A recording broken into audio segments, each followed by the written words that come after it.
And welcome to another episode of the Football Smack Talk Show. I am your host, Ryan. I'm Eric. Welcome, everybody, to another Monday edition of the Football Smack Talk Show. We have just a smidge over a week until training camp starts. Yes, sir. Super excited. We've been waiting all off season to finally get to a little training camp just to kind of dip our toe into the football world once again. And honestly, I always forget once training camp starts how soon preseason games actually come. Oh, yeah. It's just 2 weeks or so until I think it might even be less than that, technically, or just over 2 weeks. I think it's 2 weeks from Thursday. Right. Yeah. Yeah. So, and obviously last year, since we didn't really have the traditional off season, it's again, it's a little weird, but we're making do. But yeah, welcome everybody. Thanks for joining us. If you are joining us from Facebook, thank you very much. We appreciate it. Make sure you pop on over to Philly Sports Alliance PSA. Give us a like, give us a follow, and put on your notifications for not only our show, but all of the other shows on the network to keep you informed. For Philly Sports 4for4, we got a show about everything. So check us out. And if you're on Twitch, we appreciate it. Twitter as well, and YouTube. Thank you very much. Again, at Philly Sports PSA. Anyway, enough of that. Let's talk some birds. I know last time we talked about a few of the I shouldn't say matchups, but a few of the position battles, that we were looking forward to.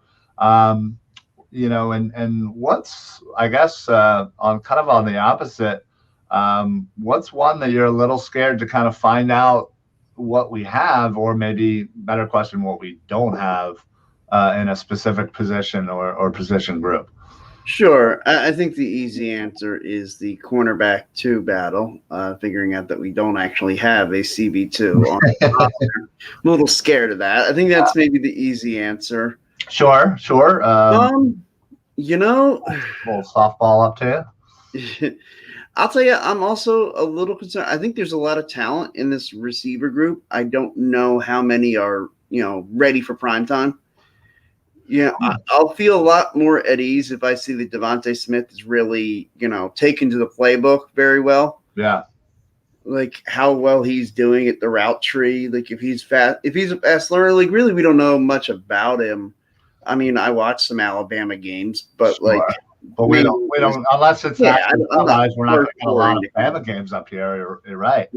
All right. Well, so speaking of CB2, this past week, there has been a rumor kind of floating around regarding the potential availability of Xavier Howard from the Miami Dolphins. Yeah. I did see like a potential trade scenario, Zach Ertz in a second for Howard. Although I don't know what Zach Ertz definitely, does for the Miami Dolphins. They have Gesicki. They already have Gesicki, and I think they just drafted a kid kind of somewhat early this past draft, I believe. So again, I don't necessarily think any of that has weight to it. With I'm sure it's just somebody more or less saying, hey, this is probably I think this is one of those things where a reporter throwing stuff against the wall, just right, maybe just to show the value of what's going on. So, but Howard and Sly would certainly make quite the jump and be one of probably one of the top formidable 1-2 corner tandems in the league. My only concern there is that's a lot of money to be putting in the cornerback position. Sure. Now look, and I know that's going to sound odd. Me not jumping up and down. I know, right? I thought you would have walked to Miami and throw him on your back and walked him back up. I mean, sure, I'd be willing to. If money was no object, if we were in a no salary cap league, absolutely, yeah. I would drive down there and like you said, I would walk down there, just be like, "Yeah, I'll carry your bags," and just we'll do the whole. You can climb on my shoulders, and I'll walk him the whole way. I mean, you would definitely die, but hey, you could get as far as 100 yards. You'll be good. I was gonna say, I don't know that I'm leaving the facility, but I'm gonna try. That's funny. But yeah, so there's that kind of rumor right there, as we obviously talked about the CB2 position. Again, it's a super long shot. Nobody really knows if he's available. Obviously, the rumors of them and Stevie Nelson are still out there. A lot of that has to do with money. I mean, if they're not willing to pay Stevie Nelson, a couple million, they're certainly not going to be thrilled about paying Howard a whole lot of money that he's due. So, and then obviously the other notable name for CB2 was Richard Sherman, and I'd imagine that's it's no longer on the table. He may have just costed himself a job for the 2021 season. Yeah, I definitely think he did. I'm hoping it's not career suicide. Right, and again, nobody, it seems like there's not a lot of details in regards to what's actually going on with him. Yeah, there's wild speculation, but not a lot of. It is not great as far as for him, but none of it's any good. Yeah, hopefully, hopefully he figures himself out, and wish him all the best. But I honestly think the best case scenario for him is to go get mental help or whatever this off season, and hopefully avoid anything else. Any other situations arising, and then hopefully he can play in 2022. Yeah, maybe. But yeah, so that's kind of where we're at right now with CB2. Your answer was the pretty obvious one of corner. Mine's still going to be linebacker. I want to know outside of Singleton and Wilson, who they just got from Minnesota. What's the linebacker room going to look like? We have a lot of young talent in the linebacker room that is very raw. Very raw. We took two guys in particular, Sean Bradley and Davion Taylor, a little early, especially in Taylor's case. We didn't get really much out of them. And with bringing in Wilson and Singleton kind of rising to the top, last season, it didn't really give them a lot of opportunity either. But hopefully, again, you really just have this hope of, hey, full off season, we're outside of the pandemic, so to speak.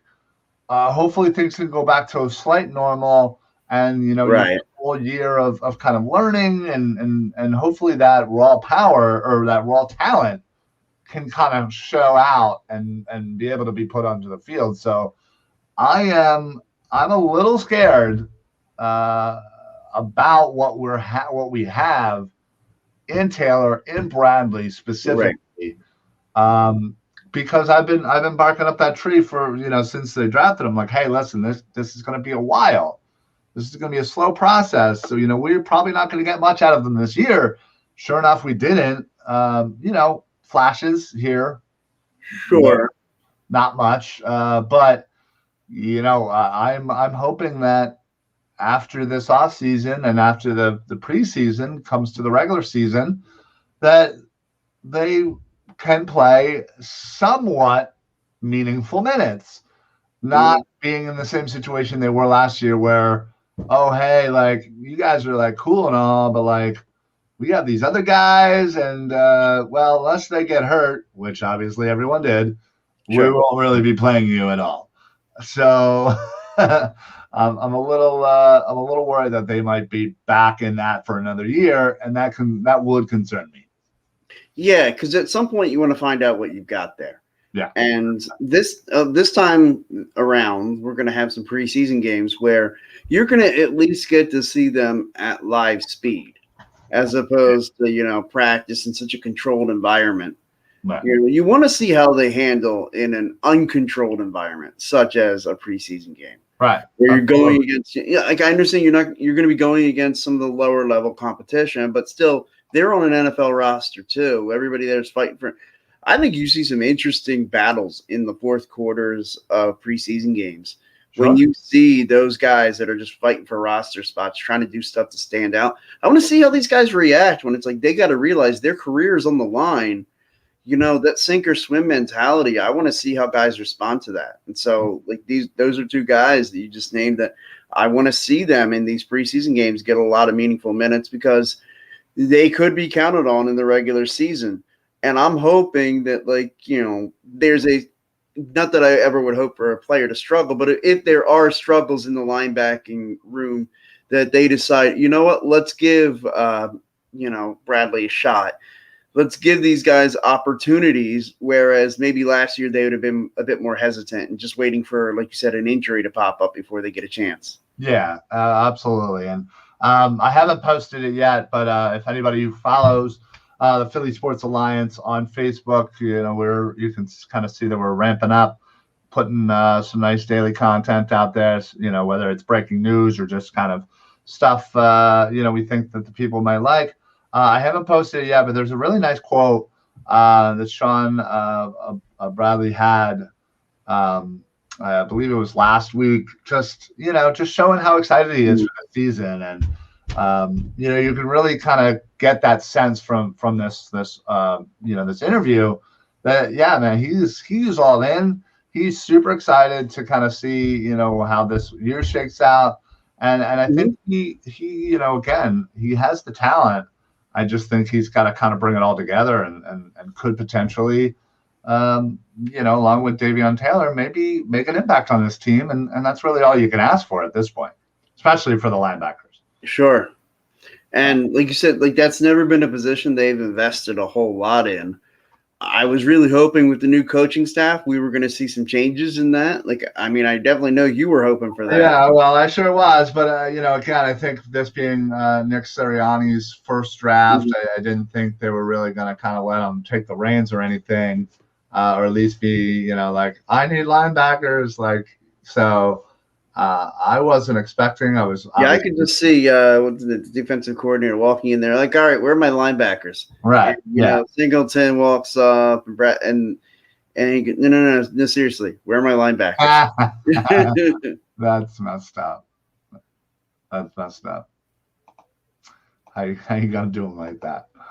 I mean, you're 1,000% right. But. Right. I could just imagine, if Ryan Reis is given the role of defensive coordinator, you walk in the room, and is that not what you're doing? Now, where are my linebackers? And when they step forward, no, seriously, where are my linebackers? Oh, 1,000%. Yeah. Yeah. 100%. So, listen, it kind of is what it is, with the linebackers. And again, you're really at this point with positions like the linebacker, you're really open to kind of get that mid to late round kind of flyer that turns into somebody. Your AKA your Jason Kelsey in the 6th round back in 2011. That. That was a steal and a half. Yeah, was the biggest steal of that draft. That was the year we drafted Danny Firefighter Watkins. And we in the 1st round. Then our 6th round pick is the guy that stuck around. Is a legend now. Yeah, legend. But anyway, so I have one of his jerseys in my closet right now. I was gonna say he is on the list for whatever reason. I know we've talked about it before, and anybody who's followed us, whether it be all the way back in the day when we first started this show, heck, we're on episode 248, I think we are. Yeah, we've been doing this for a long time. Our shows, yeah. But whether it was on Phillyverse or whatever, last year we did kind of the jersey thing for 30 days until the start of the season, which we will be doing again. Absolutely. For whatever reason, I never had too many offensive line jerseys. In fact, I can't even remember. I've been a weirdo about that. I've gotten a few offensive linemen over the years. Yeah, I always felt they were just a step above kickers and punters. Right? Come on, obviously. Well, they're real football players. Whereas I always joke around and say kickers aren't people, but they're not even people. Jeez. Nah. Wow, they're not. You didn't say not football players. You said they're not people. Yep. Okay. Well, tell that to Tell that to the people who did you hear about this? Somebody stole Young Ho Koo's Jeep, kicker for Atlanta, and had all of his cleats in the trunk. Oh shoot! As a kicker, all those cleats are custom. Oh yeah, no, that's not cool. Broken in. Dude literally went to social media was like, dude, I don't even care that you stole the Jeep. Just Bring back the cleats. I totally don't care. Just drop them off somewhere. I've got insurance. It's all right. I do not care. Give me my cleats back. Just be like, look, man, just drop them off at this location. Yeah, drop them off at the. I ain't asking you to expose yourself. Just drop them off. Yeah. Oh yeah. So I just read that earlier today. I thought that was pretty funny. Well, if it comes down to week 1, Eagles Falcons, maybe Koo misses a field goal at the end of the game. We're like, hey, cleats. Next week it's revealed that Eagles fans were the one who stole the Jeep. It's already being blamed on the. I was watching a show, Dark Side of Football, and their last episode was all about crazy fans. And of course, they spent the first half of the show talking about Eagles fans and Eagles Dallas week and how crazy Philadelphia fans are. And of course, to bring up the cheering Michael Irvin's injury. Of course. Yeah. Of course. What? God forbid. No, I know. Yeah, well. You can't cheer a guy's career getting ended. What's the world coming to? Jesus God. Oh, man. But yes, again, reminder for everybody. A week from tomorrow, we have the start of training camp. We'll finally be able to get a glimpse of Devontae Smith and Jalen Hurts. We've been hearing about it all offseason. They've been working out together. They've been throwing together. I'm really excited to see how this offense comes together under Hurts, considering the fact that not only did we just add the Heisman Trophy winner. So there's not only that, but you have Rager, who is a talented guy. I feel like a combination of some injuries, perhaps not being really used right, really kind of threw him off. And maybe no real off season, a chance to really blend with these players, with his teammates. Right. So yeah, again, I'm really, really hopeful that Rager can kind of step up and be that solid number 2 to Smith's number 1, and then you have Fulgham and Ward kind of filling out 3 and 4. If Fulgham can even do 80% of what he did in those 4 games, I'd be happy. Oh, I know. Yeah, right. He'd be tremendous. Right, and then Greg Ward, good old reliable Greg Ward. So yeah, I'm I can't remember the last time where I'm comfortable with our top 4 wide receivers. When was the last time you were like, all right, this ain't bad. I like this. This is good. I'm good going into the season with these 4 wide receivers. When was the last time we had 4 wide receivers that you could say that? I'll tell you, it's been a long time. I wouldn't have even said that going into the Super Bowl year. I don't think I would have said that. No, because we didn't know what we would have with Aguilar. Aguilar was Smith had an injury. Yeah, outside of Jeffrey, who was the number 4 in that squad? I mean, we had Torrey Smith was number 2. Right, Aguilar 3. Gosh, I don't even remember who the 4th receiver was on that squad. 2007 roster. Let me take a look. Because I cannot for the life of me remember. Right, yeah, I'm trying to remember it.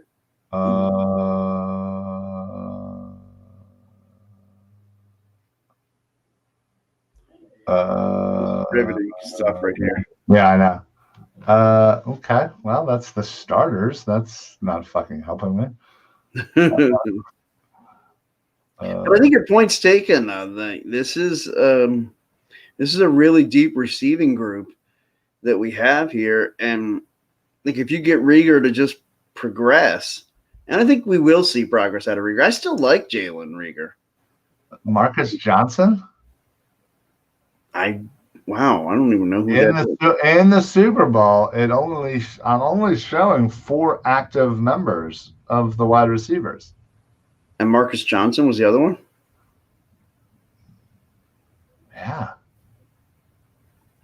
It sure as hell looks like it, dude. Wow.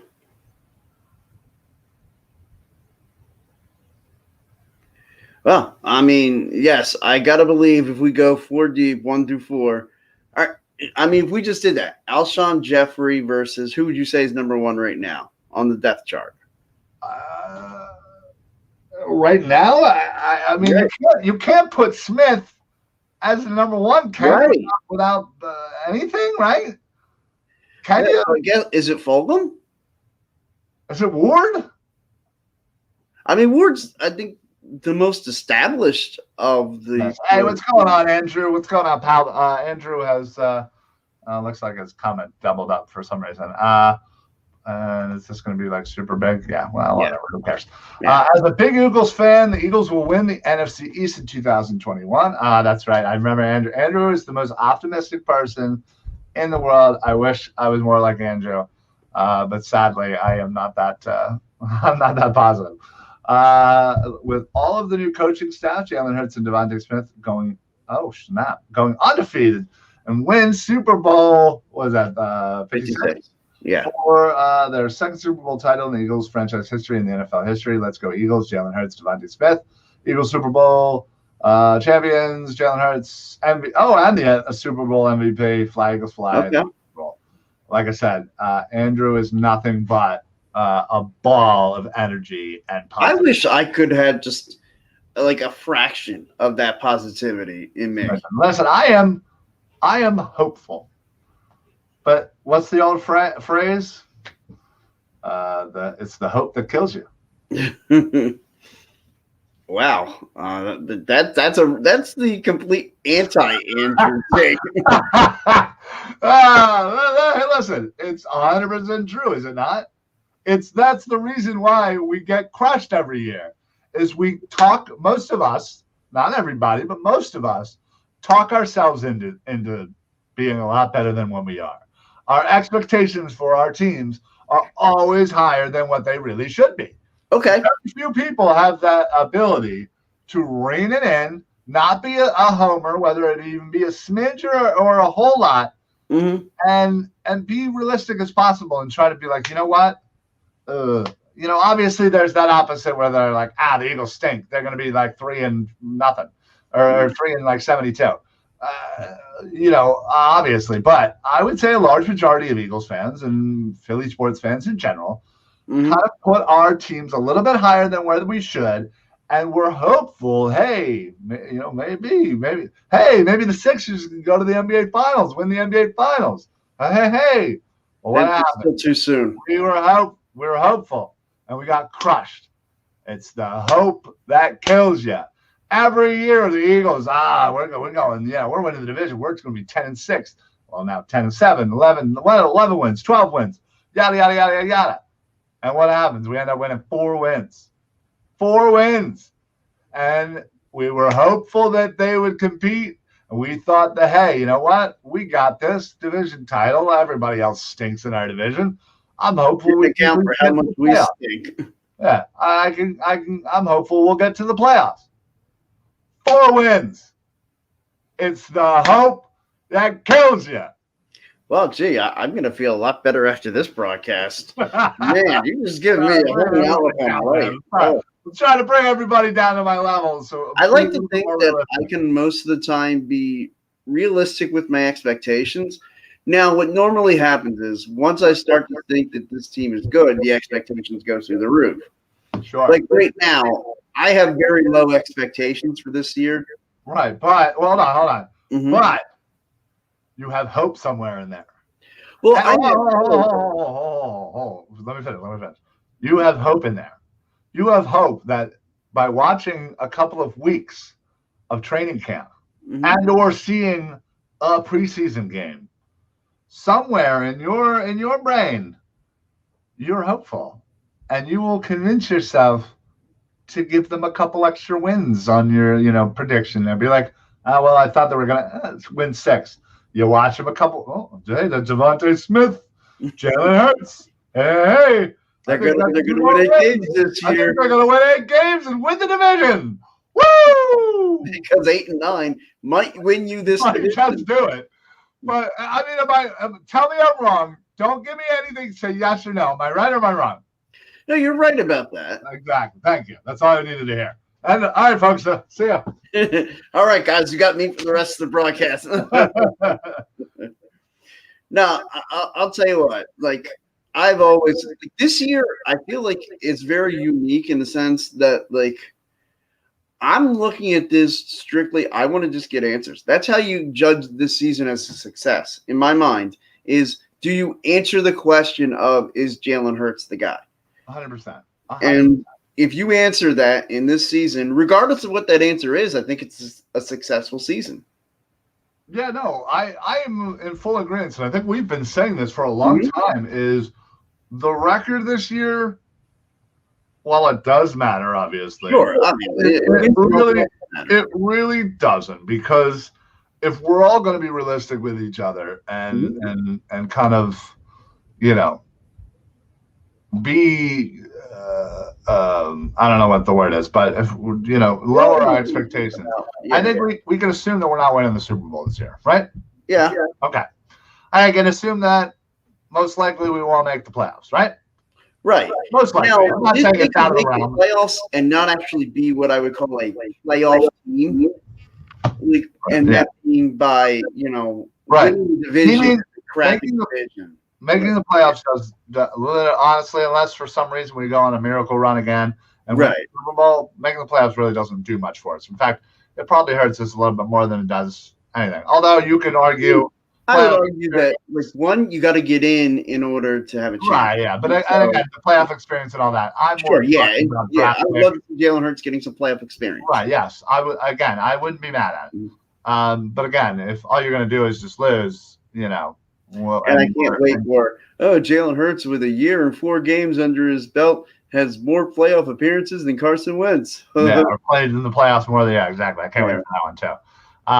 No, but again, I think we can all assume that this year is kind of going to be a frustrating year. It's not going to be what we want it.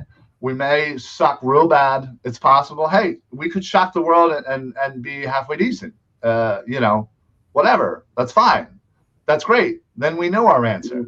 But you're right. The number one thing is Jalen Hurts. Will we be okay with moving on or moving forward with Jalen Hurts? That's the only question I want. Right. That's the only question I want. And if I can get more answers from other things that I want, great. But if there's one question I want answered to, it is that. The other one, and it might be shocking or surprising on this one. Sure. I want to know what we have in Andre Dillard. I want to know. That's not shocking at all. I agree with you. I want to know if this man is truly was worth that first round pick, if he can play in this league. And I'm not saying this has nothing to do with Jordan Mailata, but again, is he a super backup, or is he that talented that we could potentially spin him to bring in more talent or draft picks or whatever for next year? As much as I would love to keep him and have Dillard and have, all of the great, players offensive line wise that we learned a lot about last year due to the injuries. I'm loving our depth right now. And then the fact that we just, drafted the kid Dickerson from Alabama. Yep. A lot of people are even saying like, hey, listen, dude's healthy. Maybe starting guard. Yeah. Maybe don't write in pen Sayamalo just yet. Right. And then Sayamalo becomes a super backup. Yeah. Who can play the interior. And we're really along the line. He's played tackle before. Yeah, technically, you're right. Yes. But he would be your super interior, first set. Yeah, that would be your ideal spot. If you're going to put him in, hopefully it's either a guard or center. Right. So. But yeah, those are the two things I'm really, looking for answers. And again, I couldn't care less about anything else as long as I got the Jalen Hurts answer. Because if you don't get that answer, that's how big a deal that is. If you don't get that answer going into next year, and let's just say we have those 3 draft picks, what the fuck are you gonna do?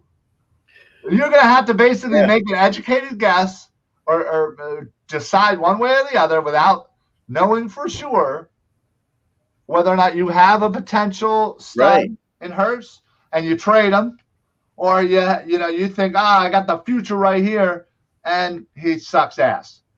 Well, like the worst case scenario would be if, like, say he's wildly inconsistent and somewhat mediocre, say the first half of the year, and then suffers, God forbid, and let me knock on wood here, suffers an injury, and he misses the rest of the season. I really got no answer. I think if that's the case, they'll use he may not be gone, but they'll use a draft pick on a quarterback.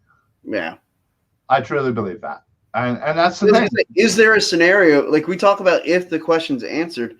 Like, is there a scenario where you don't think you get the answer? Yeah. 100% yes. That's why I'm deathly afraid. Well, like what? There's a lot of scenarios. Like a mediocre, kind of all over the place. Yeah, there's a lot of scenarios where we can come out of this without a definitive answer. Mm-hmm. I think there's probably more scenarios than there are not. Well, I think it's going to be debated that and shockingly, we're going to debate stuff here. About whether or not he's the guy. I don't want to rush to make that decision. Like after week 1 against Atlanta, you are not going to see me, regardless of what he does. You're not going to see me come in here on that Monday and proclaim him the guy or not the guy. Right after week 1, like I'm not going to do it. Oh no. Week 2, same thing. I'm not going to we're going to have to see how the season. I need at least 4 games. I need at least 4 games, and I need those 4 games to blow my mind. Mm-hmm. Not blow my mind, you know what I mean? But you need to impress me. Like make it you need to impress me. To you.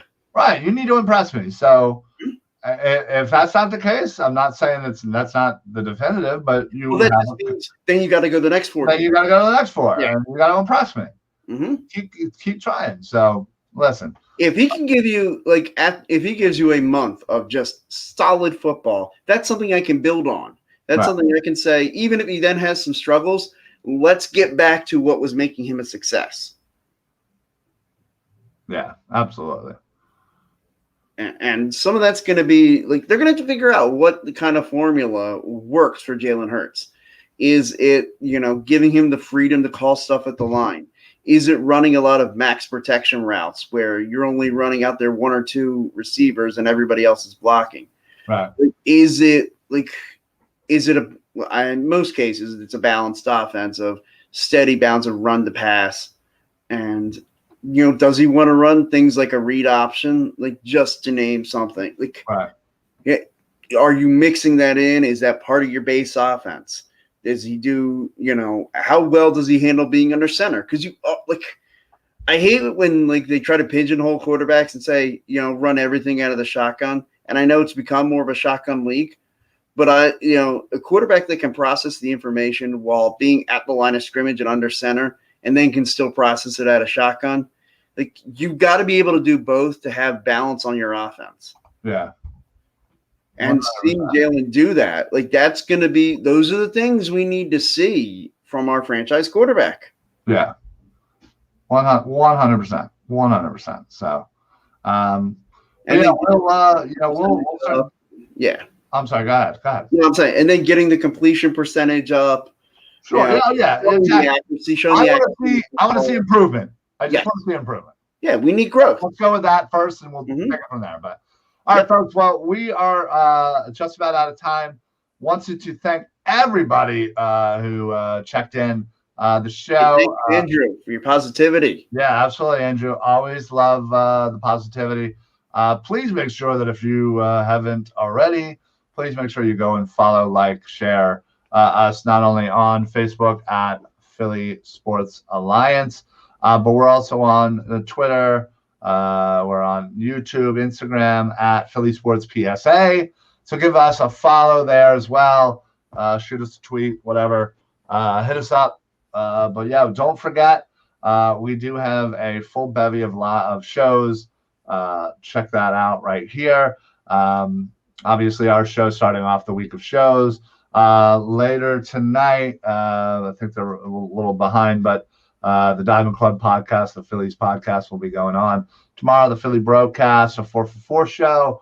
Wednesday, the Bald Eagle himself is an Eagle show. Wednesday as well, a little bit later on in the night, Mike Sports talking all things football. Thursday is the Flyers show, Tendies. And of course, Thursday at 7 o'clock is the brand new, I guess, tag team host duo for the Tables, Ladders, and Chairs podcast. So yeah, be debuting this Thursday. Yeah, I cannot wait for it. I'm excited to see how the new look goes.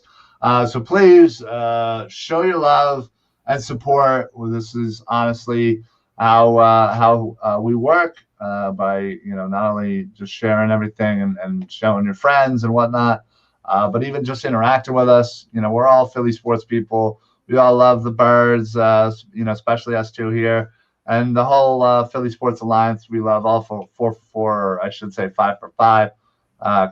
Don't want to forget about them Union. The 15 was. No, I'm kidding. You're talking about. That's messed up. So, but yeah, make sure you share your love. Check us out.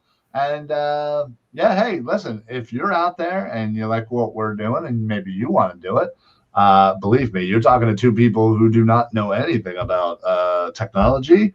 We're old and we missed the boat on that. But we just know crap about sports. Yeah, well, that we are. But we somehow made this work. So reach out, shoot us a message, and let us know if you want to get involved. We can, even if you wanted to start a podcast, we can help you out, bring you on board, and give you all the tools you'll need. So reach out either to myself or to Eric. Yeah, absolutely. Or shoot a message. I'll hook you up with Ryan. I was going to say that's probably what I'll have them. Or shoot a message to PSA on Facebook. Or tweet us at Philly Sports PSA. But that's it for us. We got about a week left until training camp. Yes. And season's right around the corner. Only a little over a month. So but yeah, that's it for us. Eric, do you got anything to add before we hop on out of here? No. All right. Love the consistency. Thank you, everybody. Appreciate everybody on Facebook giving us a watch. Twitch, thank you very much as well. YouTube, and of course, Twitter, all our Twitter folk. Thanks for popping in. So that's it for us for the Football Smack Talk Show. I'm Ryan. I'm Eric. Happy football, everybody. Only 52, Super Bowl 52 number of days until the season. I love how that fell on our show night. I know. Loved it. When I saw that, I figured out the countdown a few weeks ago. Like, oh, man, that's going to be awesome. That's awesome. All right, everybody. We'll see you guys next week. Maybe we'll talk a little training camp. Maybe. I don't know. Sounds like something we might do. Probably. All right, everybody. Make sure you check us out next week and all of the rest of the shows on the PSA. Go Birds. Go Birds. Good night.